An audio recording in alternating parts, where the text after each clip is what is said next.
তুই কোন সাহসে 50,000 টাকা লই আইলি? বাবু ভাই, আমার কাছে আর টাকা নাই। ও লে লে লে লে, টাকা নাই?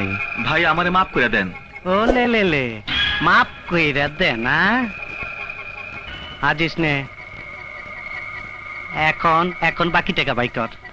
বাবু ভাই, বর্তমানে আমার আর্থিক অবস্থা খুব খারাপ। 500 মেশিন দেয়া গার্মেন্টস বসাইতাছো, তোমার আর্থিক অবস্থা খারাপ? না ভাই, আসলে গতকাল চিটাগাং পোর্ট থেকে মেশিনগুলো ছাড়াতে অনেক টাকা ট্যাক্স লাগছে। এই এই, তোরা ব্যবসা শুরু করার আগে ওই বাজেট নাকি কস, কোথায় কত টাকা খরচ করতে হয় এর একটা হিসাব করস না? জি করি। বিল্ডিং ভাড়া 30 লাখ, মেশিন 40 লাখ, সরকারি ট্যাক্স 10 লাখ, কাঁচা মাল 10 লাখ, এইরকম একটা হিসাব করস না? জি করি। ওই হিসাবে 1 নাম্বার লেখা উচিত ছিল আমার শুদ্ধে বড় ভাই, মাননীয় বাবু ভাই, 1 লক্ষ টাকা। তারপরে ব্যবসা শুরু করার আগে প্রথমে বিসমিল্লাহ কইরা 1 লক্ষ টাকা বাবু ভাইয়ের হাতে দিয়া পায়ে হাত দিয়ে সালাম কইরা দোয়া নিয়া তারপরে ব্যবসা শুরু করা উচিত ছিল। ওস্তাদ, এই জন্যই হালাত ব্যবসায় কোনো আয় বরকত নাই। হ্যাঁ, পীর ফকিরের দরগার মতো কালক্রমে এই নিয়মটি সর্বস্তরে চালু হয়ে যাবে। আমার কবি কি কইছে এটা হুনছস? ও কবিতা লেখে, ও বুদ্ধিজীবী। 50,000-এ হবে না। টাকা পাই কর, টাকা পাই কর, কষ্ট লাগে।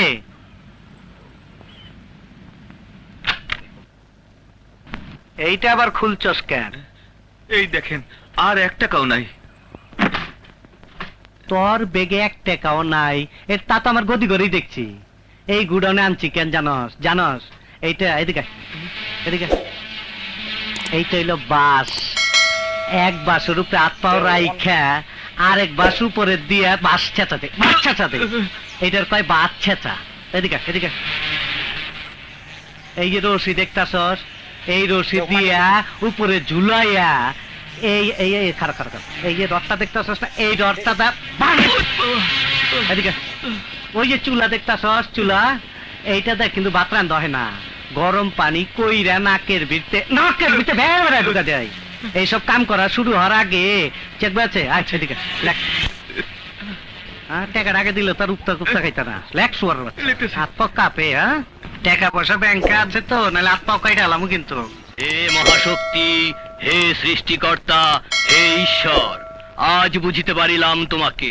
তুমি মহাশক্তি, তবুও তুমি অত্যাচারী নও, নও স্বৈরাচার। কিন্তু মানুষ সামান্য শক্তি পেয়ে কত অত্যাচারী, কত স্বেচ্ছাচার। এবার বুঝেছি কেন তুমি দয়ালু, কেন তুমি ঈশ্বর। এই কবি, কি করছ তুই? একটা কবিতা রচনা করলাম। আমার বিরুদ্ধে গেল না তো? না না,